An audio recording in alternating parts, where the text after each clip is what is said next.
Okay, good afternoon, everyone. I am the chair of the last panel of our second day session, and our first speaker is Sharon Wong. Sharon Wong is a ceramic archaeologist working at the Department of Anthropology of Chinese University of Hong Kong, and it's a great pleasure to have Sharon here because Sharon is among the few scholars who works on Chinese ceramics in Southeast Asia, including Cambodia and Vietnam.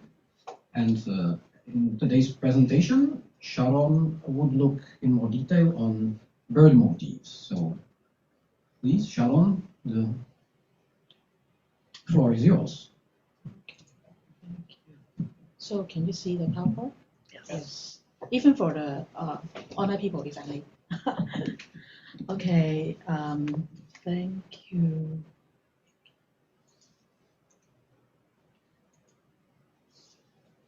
So thank you very much for today for the invitation by the Hong Kong Baptist University to give a presentation on the transcultural birds in Asia. So today my topic is about transcultural love and happiness, Mandarin ducks on Southeast Asia and Chinese ceramics. So I would like to introduce why I choose this topic because I would like to study and compare the Mandarin ducks and also other birds in Southeast Asia and also Chinese ceramics on how the Chinese cultural symbols of love and happiness represent ceramics and extend in the transcultural context in the Asian Pacific region. And Mandarin ducks actually are unique species of birds that come in pairs and convert wishes for marital fidelity and also were once widespread in East Asia. So in Chinese literature, researchers also study about Mandarin ducks in some visual art material, for example, like novels, paintings, ceramics, lacquerware, metalware, and also textile. But for my research, I will focus on two research questions in this paper. First, what are the types, decorative methods, and also the usage of Mandarin ducks and other birds' ceramic artifacts in the transcultural context along the maritime trade route between China and also Southeast Asia to even to the Indian Ocean worlds? Second, how in transnational transcultural impacts the design and usage of this ceramic object with Mandarin ducks and other birds. My research method is focusing on the ceramic archaeology. In particular, in recent decades, South China and Southeast Asian archaeological sites, they unearth various types of Mandarin ducks and other birds' ceramic objects. And for the archaeologists, they also find the duck-shaped ceramic eras, cover boxes, water droppers, and also jars in the underwater shipwrecks in Asian Pacific regions. So it will be very exciting. We will be getting more and more material related to birds' artifacts in archaeological fields to study.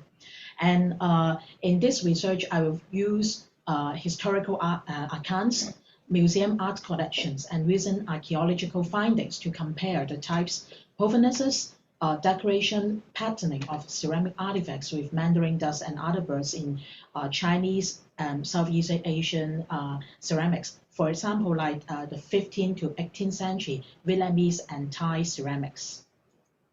Actually, my research is based on my two publications before in the journal article. One is about the cover boxes from my excavator site, Pulong Kulang Kilns in Cambodia. It was published in Beijing Palace Museum Journal. And the other is with my collaborator from Apsara Authority in Siem Reap, Cambodia. We work on the comparative study on the roof tile manufacture and also the usage between Angkor, Cambodia, and also North East Thailand and also China. So for the analytical framework, I try to make it simplified. We try to study the two levels of transcultural effects. In the first level, basically, if we study ceramics, we have the local replication, imitation, or even so-called influence. But to the second level, actually, it will have the graduate appropriation and subconscious embedding in the habitus of various social classes. I will talk about it in our conclusion. But just bear in mind, we are talking about the transcultural effects in the analytical framework. So we will look on Mandarin ducks. I think a lot of you are familiar with this kind of birds. So their characteristic, I'm not going to pronounce these academic names, but I just try to show you because for this conference, I try to learn something related to birds. Yeah, but I'm very new on this research area. But it is a member of waterfowl in a diverse families of birds, including ducks, swans, and also geese. It's a small decorative duck. It's very small, just 40 to 49 cms. And it also a type of doubling ducks that flip over in shallow water up and take food from the surface. So what about the habitat? There are nests in holes and rows in trees, lives on wetlands, rivers, lakes, and also ponds. They maintain of pair born and in parental care. They only select a mate for a single breeding season. Okay, so this is characteristic and some idea about us.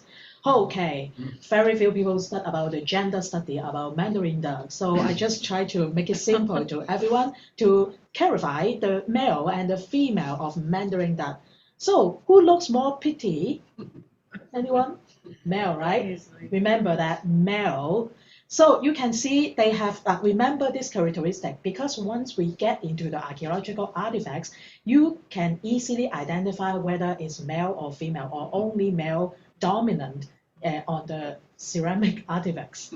So you see the head of the male, large head, okay, chest on well crown, okay, is comparatively bigger than female, and they have the reddish bill with a white tip, and also the egg-shaped white patch on belly.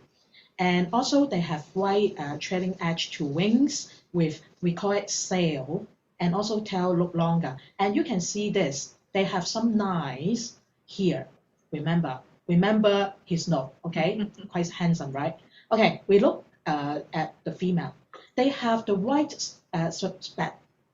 spectacles around eyes, and the gray brown in color, and with white folds and pinkish gray bill. Okay, you can see that, and have some dot on here. Okay, remember their outlook. Okay, so why Mandarin duck? Because breeding in Northeast and East China and Japan, and also Southeast Asia, such as Thailand, Vietnam, and Myanmar, they migrate to South China and Southeast Asia in winter. It also has special meaning in Chinese context. In Chinese, we call that yuan yang, which symbolize love and happiness. It comes in pairs and convert wishes, as I mentioned that. It always carried in the wedding processions. And this symbol widespread in East Asia and part of Southeast Asia, in particular in Vietnam. Okay, so here is the map for the production site and also the city that I will mention about. So you can see the distribution in particular in South China and also Vietnam, Thailand, and Cambodia is my focus in this paper. So for my research, I will focus on duck-shaped covered boxes. Because in Southeast Asia, one of a very distinctive, rare, and unique Khmer ceramic products manufactured in Angkor during the Angkorian period from 9th to 14th century, and mainly found in the Tamarack kiln and also the Soxane kiln only in Angkor area, and only discovered 1 to 2 pieces in each kiln. So it's very rare. So, but it suddenly appeared. Before that, they cannot find it. After that, they cannot find it. So why they have this? And the duck-shaped cover boxes were perhaps the only and the earliest waterfall zoomorphic vessel produced in Angkorian kilns. And it is obviously understudied ceramic object compared with the plate, dish, bowl painted with Mandarin ducks and lotus flower in the blue and white porcelain, or the red and green color porcelain in Chinese like Jindajian kiln, or even in the Vietnamese Chu Dao kiln. So I would like to say that study something is understudy. So this is, I really love it because we freshly excavate it, yeah, from our hands. So we have a lot of discussion about this, but I'm so happy to have this conference so I can take it serious and focus on these artifacts. Yeah. So for the Khmer ceramics cover boxes, they were single and double Dutch shaped cover boxes. One of the special shape found in the tamarind kilns and sausage kiln in Angkor. So I want to show you some feature for the comparison. For the single bird looks straight ahead. So it looks so cute. I don't know how come it's so cute, but yeah, it with crackle green yellow glaze. The body is yellowish white in color. It only 4 cm tall for this cover box, but you can see the view actually is, you know, straight ahead. So it's very, very special. And for the, we believe that is Mandarin duck. Why? Because for the Mandarin duck, they look at each other or back to back, but turn to look at each other. But for this one, you can see that from his tail side, actually, it has another jointed box. So it's not just one box, it's two boxes linked up together. For example, like this one, also have, you can see this west stage, it also have another box. So you can see this duck actually is have someone else looking at, okay, sweetly looking at. But for this one, another his or her partner is in from the tail. Sorry to interrupt. I need to check if the sharing Not screen sharing. shared, because we had a comment. Oh, okay, cannot see. Can I say again? Okay. Oh, okay, I see. Sorry. Yeah. for this, Okay, so should I say again? uh, I think I need to say again. Maybe I make it fast and then get back. Yeah. Okay. Oh, excuse me. Maybe I just show you some pictures. Sorry. Yeah, I have no idea on. So can you see that? Okay, so just fastly show you the with the pictures. Yeah, already talk about the research questions. So it's two articles and the analytical framework in the two levels of the transcultural effects. So these are the characteristics. Oh, okay. Here, okay. So you can see the differences between the male and the female Mandarin dust characteristics. So I cannot delete this bar. Cannot. I cannot Remove it. remove. Drag.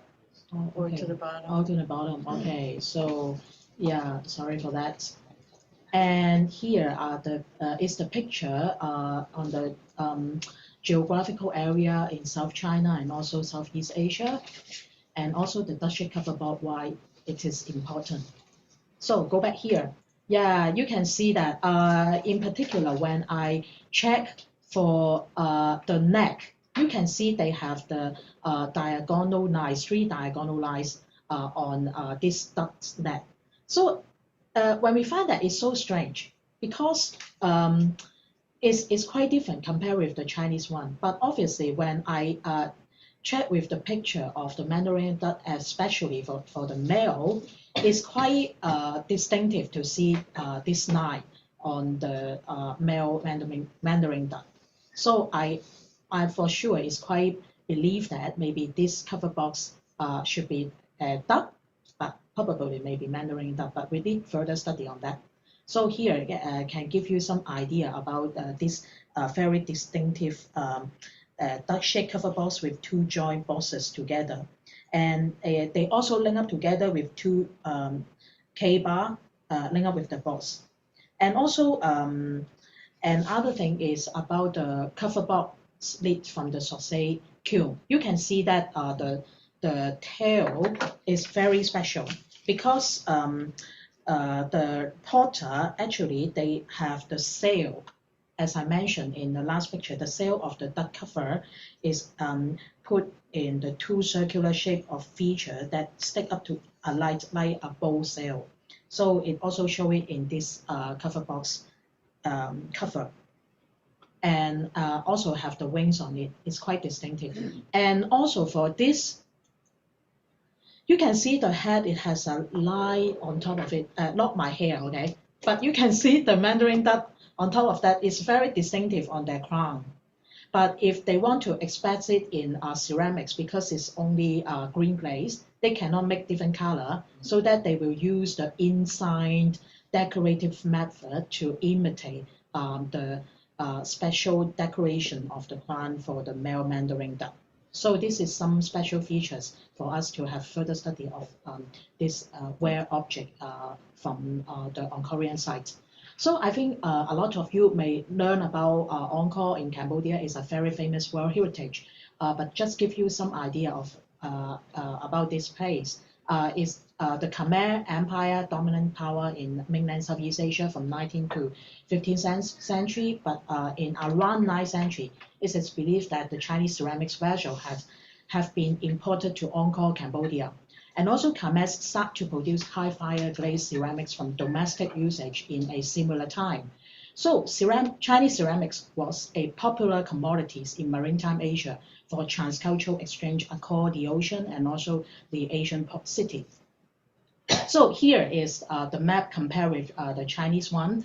We usually divide into two phases. The first phases is on early Angkorian period. In the early Angkorian period is around Tang Dynasty to Northern Song period in China, and it also have the imperial expansion by Suryavarman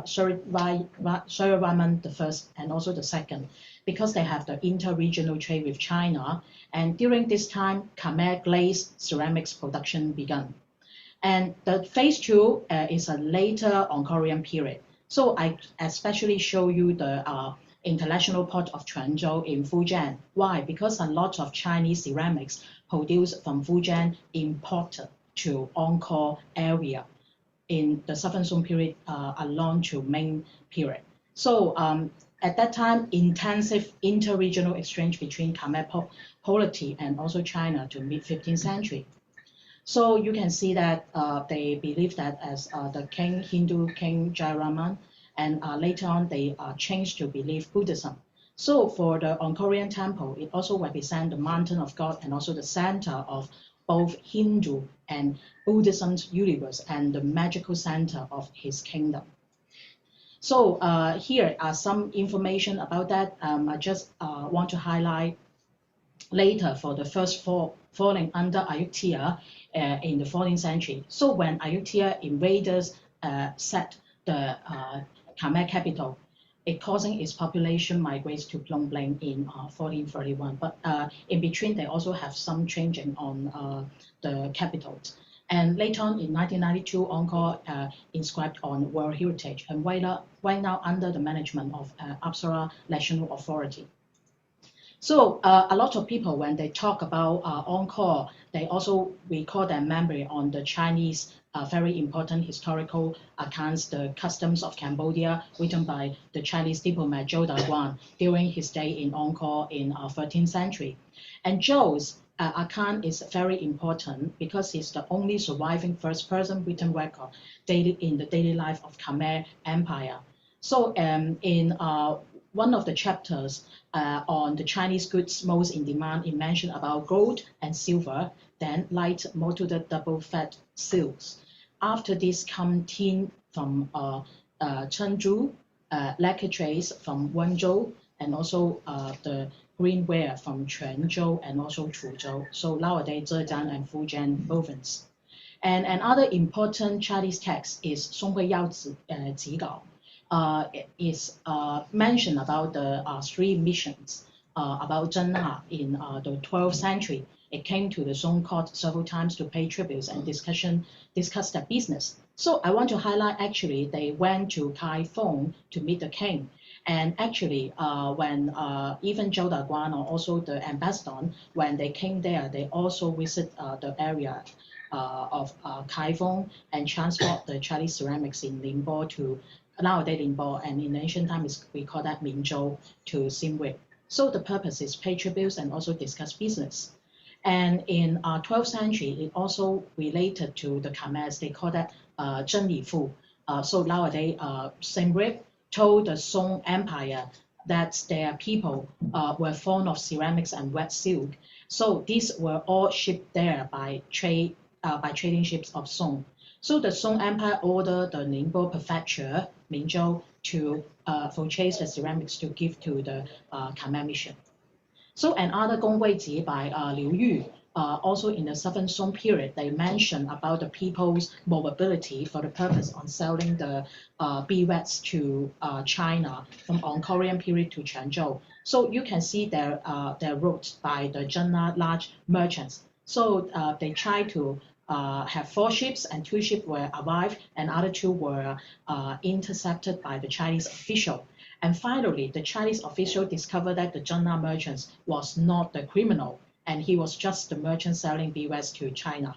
So they have a lot of interesting records in China talking about that. Another 2 famous texts is about Zhu Wanzhi and also the Dao Yi Zhi, also mention about the merchants used ceramics to exchange beeswax and other products in Zhenna, and also for the Jianlin Jin fabrics. Is the Songyuan name of Fujian province, is one of the product, the textile exchange with the Zhenna local products, in particular for the beeswax and also other products. So just show you from the archaeological findings of in Fuzhou Huangshen tomb, they discovered the Fujian textile, also called Jianlinjin.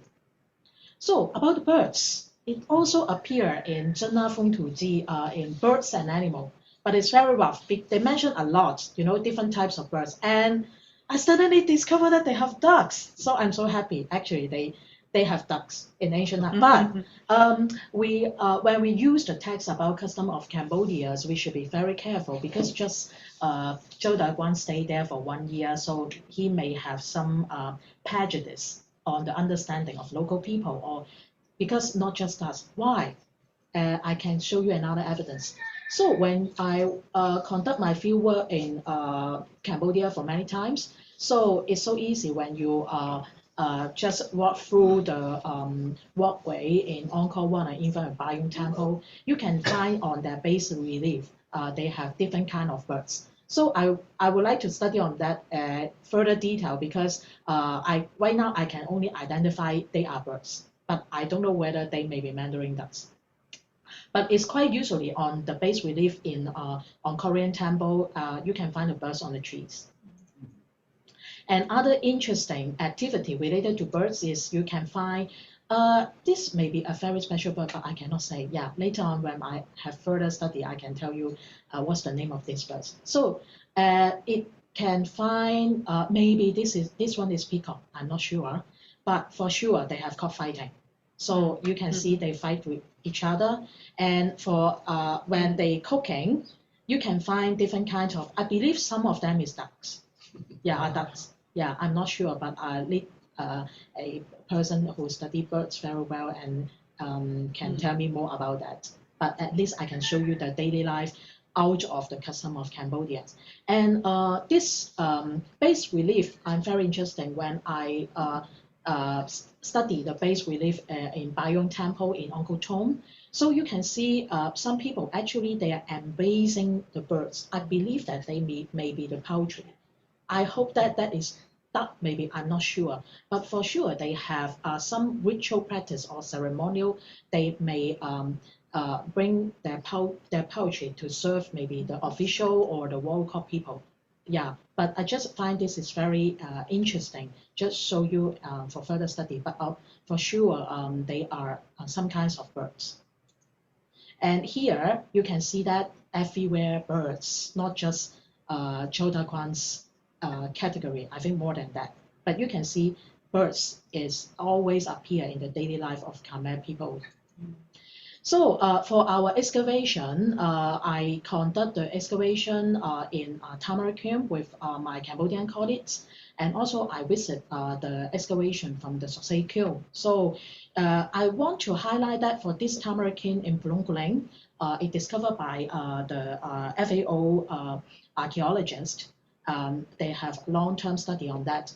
But we want to emphasize that based on a long-term research, we believe the development of the Tamarack Kilns as Khmer ceramic production center may have involved the Khmer royalty along with the local artisan communities. So it's something related to the royal court for their production.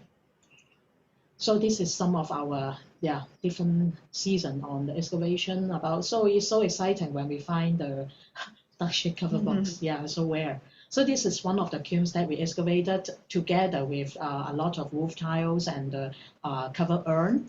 And here are some of the findings from the kilns. And I also write a paper for the Beijing Palace Museum Journal. So you can see some of the cover box like this dome-shaped cover box and these lotus petals. One actually can compare with the Intan shipwreck and also the Cirebon shipwreck. They have a very similar decoration on that, even like the Changsha ware, also related to the Indian Ocean world. So just show you something. Here, in general, for the Khmer ceramics in Angkorian area. So just give you some idea about it. And here are the Khmer ceramics from Northeast Thailand. For the Thai researcher, they always call that Buriram ceramics, but also under the polity of Angkorian area. But you can see that they also have some maybe owl, we are not quite sure, but it's always in the barn color, not green color. So that one, the duck-shaped cover box find in the tamarind kiln is very distinctive and very rare. So in Angkor, the base relief, you can see that for the local people, they also produce their own ceramics for cooking. And here are their ceramic production center for the base relief from Baoyong Temple to demonstrate how did they produce ceramics. Compare with nowadays what we can see, the Khmer ceramics from the archaeological site and also the museum collection. For the base relief in Baoyong Temple, people use the cover boxes for serving in the temple or special ceremony. From the inscription, they also mentioned that they call that danap. They will put some flower called hikana and also the beads into the cover boxes for the ceremonial and also the ritual purpose to worship the god or even the Buddhas in the temple. So even on the base relief, we can find how do they use it and how did they hold the cover boxes. And in the Khmer inscription in K273, actually translated by George Codus, from the Taplong Temple in 12th century, the king offered to the temple the Chinese product. They mentioned that they have 500 boxes imported from China. So compare with the archaeological findings, we can find that the Fujian Dehua white ceramic boxes from Pekan also have these boxes, maybe for the ceramic container related to ritual practice. It's very famous because of Tomb Raider. And for archaeological findings in Angkor, here is some of the example from the Northern Library of Baoyong Temple. Here is some of the cover boxes from Fujian. So for the shape, obviously they are going into the first level I mentioned for the imitation on the Chinese ceramics. Here are some examples I want to show you. The right-hand side is the Chinese ceramics, and then the left-hand side is Khmer ceramics. So they intentionally, for the potters, they copy some of the shape from Chinese ceramics to Khmer ceramics. In particular, they produce a lot of cover boxes and also urn for the ritual practice and their daily use. And for compare with the Chinese one, it's quite obviously we can find the duck-shaped cover box along some of the export ceramic production center along the coastal area in the South China part. For example, like Zhejiang, Jiangxi, Fujian, Guangdong, and most important is Henan. Actually, it was a typhoon was there. We call that Benjin. So just show you Chinese ceramics. How do they represent the ducks or even Mandarin ducks? For example, like in Zhejiang province, the Yue kiln also produce a lot of trade wares to Southeast Asia. You can see this Mandarin duck actually is open the mouth. Okay, and you can see the head. Okay. So do you think that is male or female? What's a Male, yes, male, obviously from their head. Okay, it's good. You are the expert on identifying Mandarin duck. So another one, also the Mandarin duck lamp cover stand from Yurkun. So you can also see that it's quite obvious on the top of that. It's also a Mandarin duck from Shanghai Museum collection.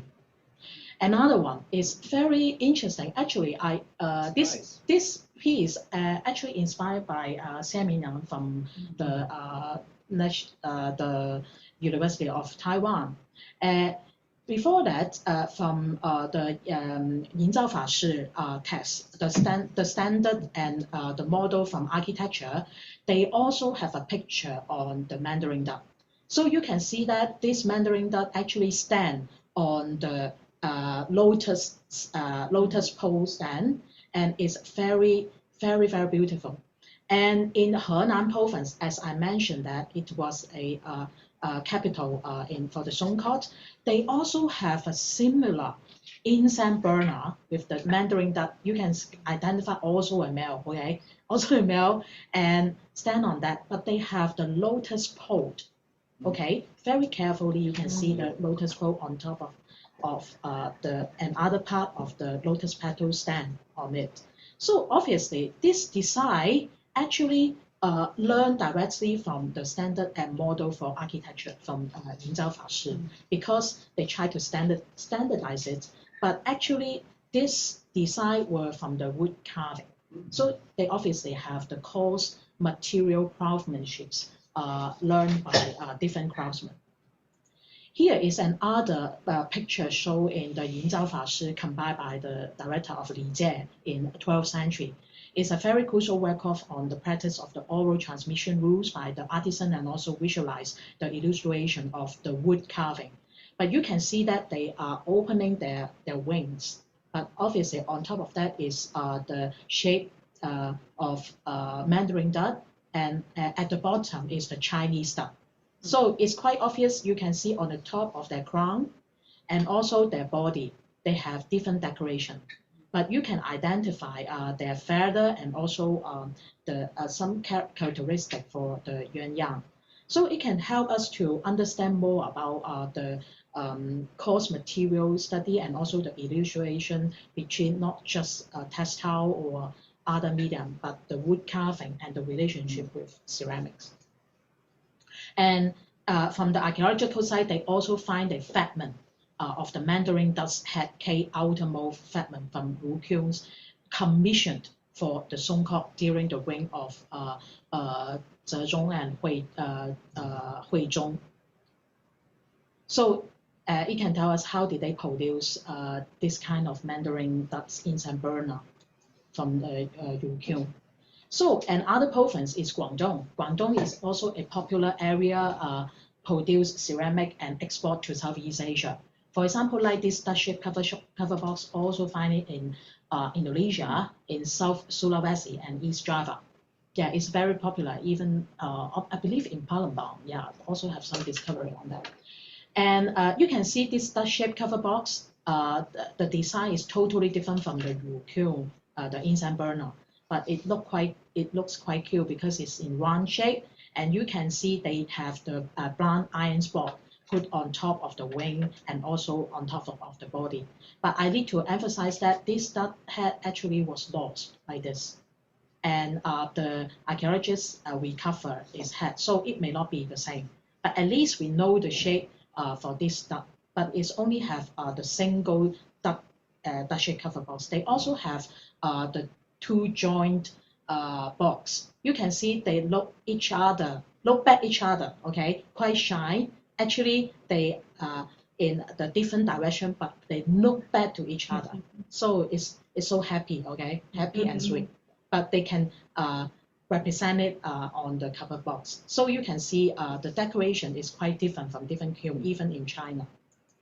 And another one is in Jiangxi Jinezhen Hutian kiln. So you can see they look more sweet because the decoration and the shape is they look at each other. They clearly look at each other and look so cute and look so shy. And again, they also have the spot, the iron spot on their head. their tail, and also their body. And from the excavation, they also find 3 joint boxes. But I think it's quite horrible. Maybe if they have 3 birds together, they may fight to each other. So it just knows. But at least we can see this Mandarin. How did the Chinese potter represent the Mandarin duck on ceramics, this media? This is in mid and late Northern Song period in Jiangxi province. And beside the cover box, they also have different demonstration on various types like and other ducks object like pillows, incense burner, era, water droppers, and finger rings. So they kiss with each other, okay? They kiss with each other, and it also the era and also in the pillar, they can see they look very nice, especially for their eyes. They put the spectacle clearly with the circle, as I show you for the both female and male. This is one of the characteristics. It's green and greenish yellow, and also the bluish white grace color, fine iron spot decoration on the heads, bills, wings, and tail tops. And they join cover who look at each other. But the duck's heads were lost by only keep the wings. So for the maritime trading networks, compared with China during the Northern Song period, at that time is flourishing in Guangzhou. And when a new shape of cover boxes emerged in Khmer ceramics with common elements only with Zhejiang, Guangdong Xishan, and Jiangxi Hutanqiu. And for the cover box sheds with inside knives, which possibly drew initially on metalwork design or were directly inspired by Chinese ceramics. So for the Khmer ceramic industry, and particularly in Angkor, they obviously make their own technological choices on this. But we should bear in mind this Dutch-shaped cover boxes findings in Angkorian area actually is very distinctive and very rare. Compared with Vietnamese and Thai ceramics, maybe we can find the some idea about why Khmer ceramics also produce this kind of cover box. Because for the Vietnamese ceramics, they also have this, but it mainly appear in the underglaze blue or in the polychromes enamels on jars, bottles, paste, cover boxes, and also water dropper. And I want to highlight the water dropper because for the water dropper actually is a small item used for mixing ink with writing with a brush, and were made in for the imaginative shapes, just like the duck shape, or even in the middle is the phoenix shape, or Mandarin duck. So in China, they mainly as the stationary accessory for the scholar in their study room, and is also a traditional writing tool for the Chinese calligraphy or Chinese painting in the traditional Chinese culture. But interestingly, we find the Vietnamese ceramics also have this Mandarin ducks water droppers. As you know that in Vietnam, in 15th to 16th century, they take the market of China. I will mention about that. But obviously for this kind of Mandarin duck water droppers, it directly molded from Jin Dezhen in the early Ming period. So here is some of the examples from the museum collection. Another one is in Thailand.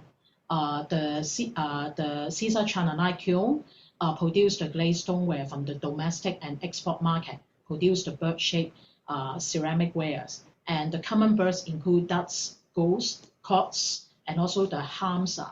Hamsa, am I pronouncing? Yeah, I think data from 15th to 18th century. From the Museum of Fine Arts in Boston, and even in Southeast Asian Ceramics Museum in Bangkok University in Thailand, they also find different types of bird-shaped cover boxes. And also some of this, like I also still thinking whether it's a water dropper, but I believe they also produce water dropper on that. And it also very interesting. In the 15th century, they have the underglaze iron black with the ceramic color candy that influenced by the Hindu mythology, take the shape of Hamsa or ghost. It is the vehicle of Brahma, the chief the figure of the Hindu trinity. So it's very interesting for us to see, at least for the interpretation of birds on ceramics, for Vietnamese ceramics and Thai ceramics, and also Khmer ceramics are different. But for the ceramic market, I particularly want to highlight, compare with Vietnam and Thailand. It's closely related to the policy of China in response to the Ming Dynasty policy, because at that time it's prohibiting its subjects from going to sea, as well as policy regarding the tribute trade.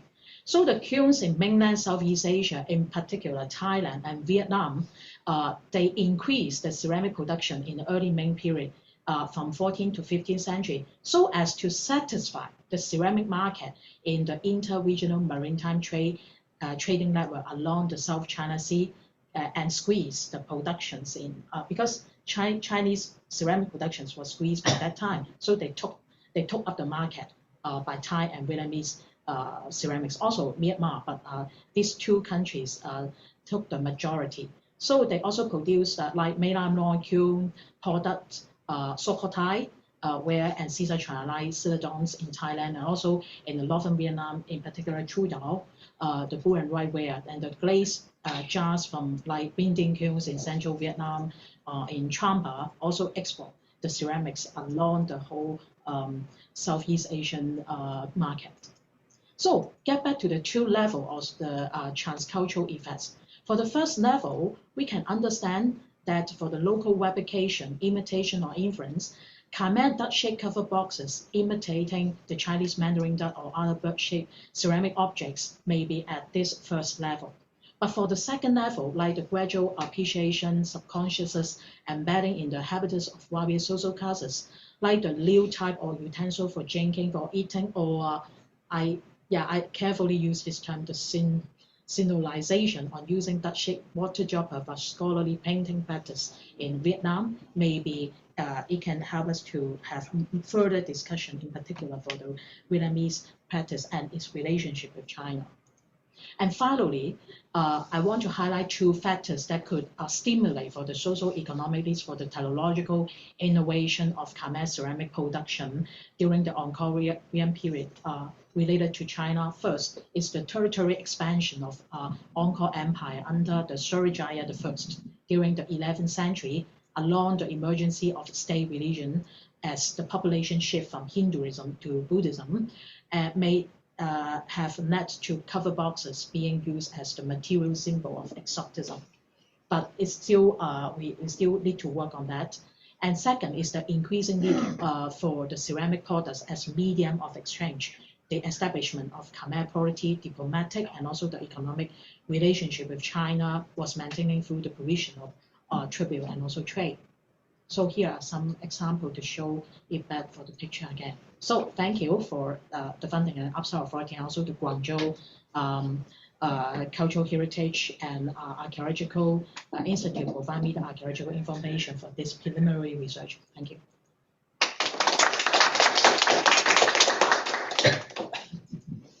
Thank you very much for interesting and enlightening talk. I would like to suggest that we open the discussion now, because the next speaker should be Jaran Sastrawan, but he sent us email morning today that his computer has been lost and he cannot join us today. So basically, we would like was stolen and he cannot join us today. Sorry for that, because the talk on Balinese birds would be wonderful, but we must go without that.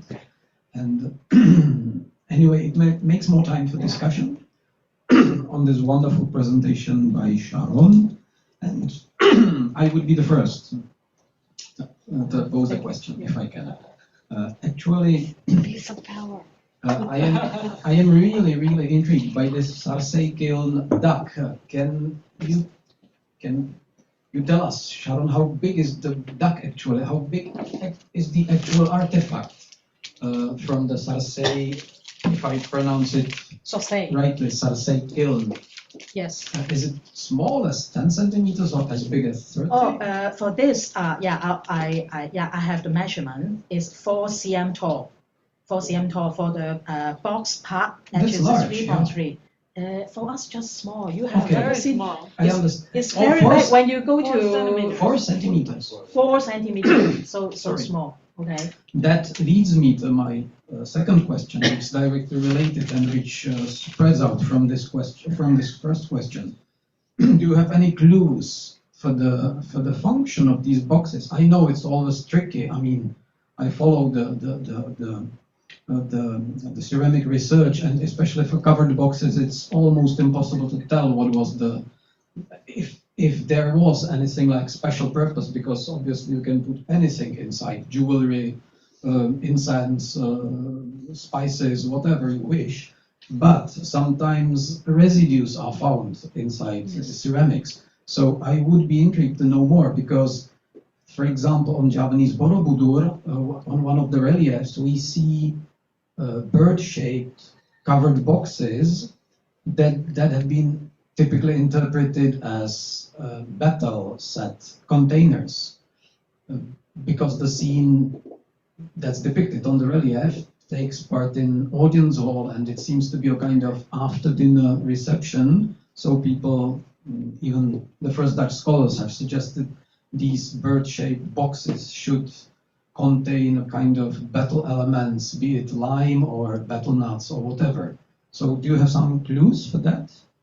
Yes, yeah, thank you for, I working on cover box, I think more than 10 years, yeah. But the birds, first time, okay. So for, at least, first of all, for the function, we will treat it as first usage and the second usage. For the first usage, which means the cover boxes, they will have a designed purpose for the cover boxes. For example, like the burger jars, okay. And the second function is the reused function. After they export to elsewhere, for example, like in Indonesia or into Cambodia, they have an other function after they finish the usage for the first function. So for the first function, as I mentioned, from the Khmer inscription and also the bas relief, it's quite obviously they have the ceremonial and the ritual purpose on using these cover boxes. That's why they produce a lot. Yep. That because it's quite different in Chinese ceramic production. For the Chinese potter, they mainly produce bowl, plates, because we eat rice. Okay, we eat rice, and different practice on eating and drinking affecting them. Because for the Islamic people, they need a big plate and they share the food together. But for the Khmer people, they need a lot of cover box to hold, like maybe at least we know that incense, because from the Khmer inscription they mentioned it already. And for the second function, actually from the Japanese team, from the Sophia team, they discovered that in I think I remember is along the Angkor Wat area or the western top site. Yeah, I need to check about that. They find a box that has the human remain inside the box. So they have a different usage in the second level of the reuse function. But for the first level, it probably for have some ritual practice. At least it used to keep like the beeswax and other special things to serve or worship the Buddhas. So kind of ash boxes, basically, right? To keep ashes of cremated people. In the second function. In the second And function, also from that box at the bottom, they can find a Chinese word called palace. Oh, I see. Yes. Okay, thank you.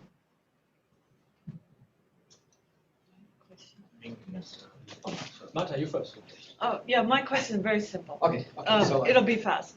I pass it to you. So you showed the incense burners, and we know it's like the water droppers, the water's coming out of the mouth. Is the smoke coming out of the mouth of the incense, in the incense burners? Is it inside the duck and coming out the mouth? From the archaeological report, they just show that. But I believe that, I also think about that. Actually, they have incense inside the lotus stand. Right. And then they put the cover, the Mandarin ducks cover on it, and so that the smoke or whatever coming out from the mouth of The mouth of the bird. we call that the bill of the bill, the bill yeah. of the duck. Yeah. Yeah. Thank you. Telling. Yeah. I will realize. Curious.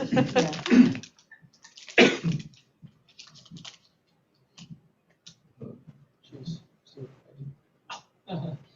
Sharon, thank you very much for this very inspiring and very convincing study. I just talking from my own perspective, from a perspective of art historian, Chinese art. First of all, the term that you use struck me. Not you're completely right, but it's the term covered.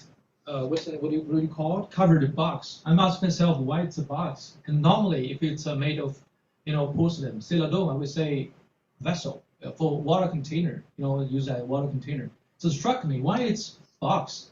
But when you look at the origin of this kind of dark-shaped vessel container, you immediately understand why they call it box. Box may be the right, but in terms of a dark-shaped ceramic, it's not correct. So the origin of this type of vessel, most likely, not a ceramic prototype, but a lacquerware, a lacquer. That makes sense because I can give a very good example. Xie Miliang may be right, partially right, that there is some overlaps from the architectural components. But one of the earliest examples of this type of dark shape, Mandarin dark shape ware or container, water container, is excavated from Han Dynasty, Warring States, made of lacquer, dried lacquer, used as food container during the ritual. Something like this one. You can open the lid. That's the reason why it's called box. It's called box as well in Chinese. It's called a box. But if it's a now, people in Khmer Kingdom turn it into, of course, Song Dynasty as well. They turned it into a porcelain form, right? But the name still kept as before. Like it's a box instead of a vessel. It's not for water. It's for food or something else.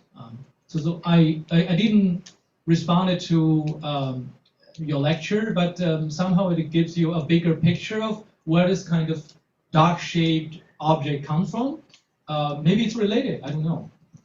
Yes, thank you. Yeah, about the boxes, as I mentioned, we have to come across with the inscription. Yeah, they have Sanskrit, Khmer, and thank you, George Codas.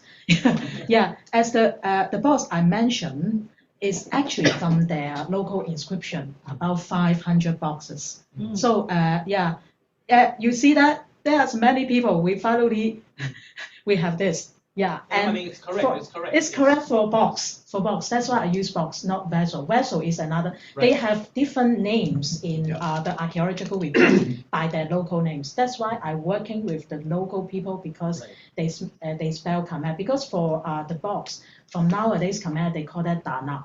Dana is small one-shaped cover boxes. They have special notes for particular vessel. It's very different idea compared with China. Mm-hmm. Yeah. So for this, they already in their description call it box, and it can link up with the box imported from Dahua because we put both inscription and also archaeological findings in Pekan. Because along the whole Angkorian area, even right now you're getting into because you went there for 2 times, next time when you go into Angkor, you just look on the floor. The cover boxes everywhere.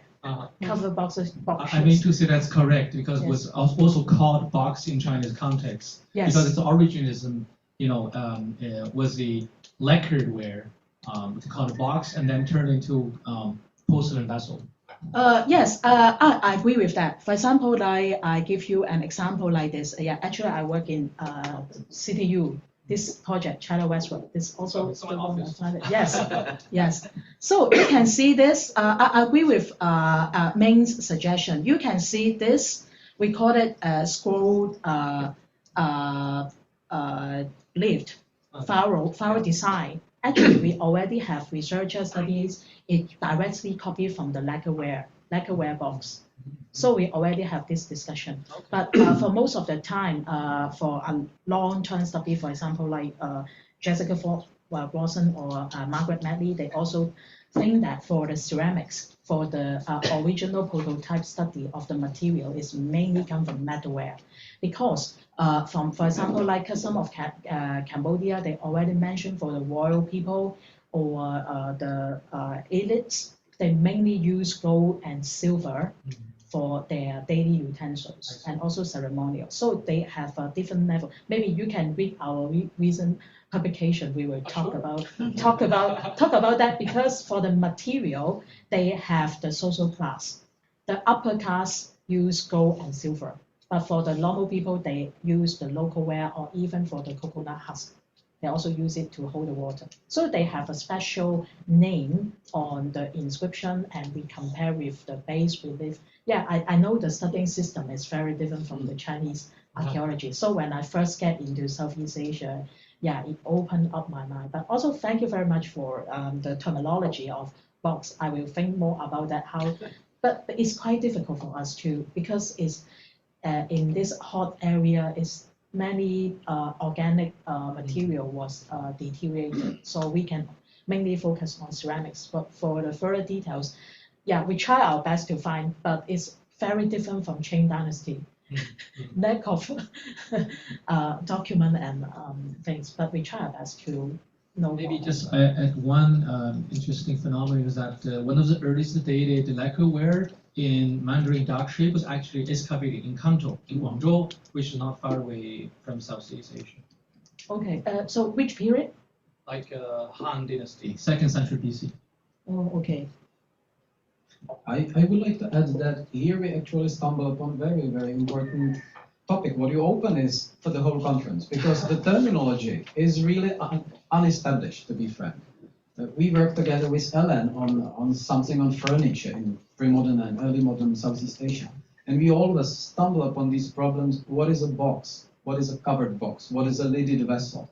And the terminology is not well established, right? Some scholars would say this is a box, but in typical concept, the box would be a square or rectangular object with a lid. Right. But for Southeast Asia, in particular for Southeast Asia like Java, Cambodia, people obviously preferred boxes in natural shapes. So you have so many boxes in vegetable forms, you know, in animal forms, in bird forms. It was very common. It was more prestigious, just a simple square box or round vessel with a lid.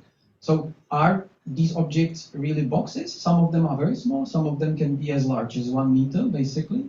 And what makes it even more difficult is that people obviously preferred, for the elite, at least the elite preferred, to make replications of organic material like palm leaf basket, very simple object that any villager can do, but probably in a more sophisticated form. It was replicated in gold in Java as early as the 8th, 9th century. So why to turn humble object like basket into a golden, you know, boxed, lidded box, basically? I mean, there must have been some symbolism that was important for people to have its original, you know, material, organic material form still visible on your metal, precious material object. So from my perspective, we really stumble upon unestablished terminology, and scholars would prefer to call these objects by different names. For me, it's a box. It's a bird-shaped box, but I understand that some people would prefer to say bird-shaped container with a lid, because you can have bird-shaped container without a lid as well, just in the form of jug or whatever, or jar probably. So I'm not sure how to call it, to be frank. Box also sounds weird sometimes with some objects, but it's important. Your question is really interesting. But I also add the note because in our archaeological work, actually we already built up our terminology for, you know, our common language to work together. Because we excavate a lot of material, actually we already have our terminology. We have no problem when we see this cover box. We call it Okay. cover box. Otherwise, it will It will stay with us. stay with us because the one of our major texts is archaeological reports. So if we still talking, we can develop different terminology, but we try to have a common term for the container so that we can work together and write up the archaeological report. Yeah, within few years time. So yeah, I understand for the art historian maybe we can have further discussion, but for the archaeological reports we have our own rules on defining the types of the vessels. So would you call the same object a container with incense and a container with ashes, which we usually call an urn? Yes. Yeah, just give you an example. So for this, they call that water jar. Actually, it was the prototype of metal water jar from India. Yeah, they just learned it because they experienced the Indianization in Southeast Asia, and they also have this cover urn, and this is big jar, and this one is quite obvious. This one we call that urn, cover urn. Yeah, but for this obviously cover boxes, small. Yeah, but they have their own terms. Yeah, it's complicated. They translate in Khmer, but in Khmer they call it dalap. They already have a term for it, dalap. With an L. DALLAP. Dalap. It also find in the inscription, but another. Well, inscriptions, another problem, because I see that sometimes in old Javanese inscriptions, what was called saragi was interpreted as by all scholars of old Javanese as a kind of copper kettle, so a thing to use for cooking, or at least heating water. But Arlo Griffiths, a scholar of old Javanese epigraphy, proved using one inscribed golden box that saragi could also refer to a very delicate, very small box that's even inscribed in the name of its owner, the lady Diach, whoever. So basically, old terminology that you find in Old Khmer inscriptions may refer to different things than the word would refer today. As saragi today in Javanese refers to a large kettle. So everyone supposed it must have been large kettle by the 9th century, but it was not. We know because one object that was found and excavated is a very small, delicate bowl to drinking wine, obviously, and it's described like this bowl is owned by lady, the name I forgot. So basically, this box, this object, this saragi was owned by this and that person. So basically, we know that at that time it was clearly called saragi, and it was small bowl used for drinking some liquid. While in modern times it would refer to a large kettle. So basically, even this epigraphical terminology must be considered with a level of, awareness that it might have referred to completely different objects 1,000 years ago than today. But yeah, it even complicates the situation. Yeah, that's why we need the base relief. Thank you for the Bayong Temple. It helps us a lot. Ooh, yes, it has a lot. But I mean, that's true for anything historical. If you look at birds in Yeah. Japanese, today dacho means Yeah, you can use my so ostrich, the and online people can hear. Today ostrich is dacho, but in early modern time that was a cassowary, and it was called hoikoro, which came from Dutch Straussvogel. So I mean, that's just the pitfall of history. You'll have to assume that language is fluid. Yeah. And to the so anything with ashes, or human remains, or whatever, isn't necessarily called an urn. If it was a box, it would be called a funerary box or reliquary box. So the shape does make a difference, not just the usage.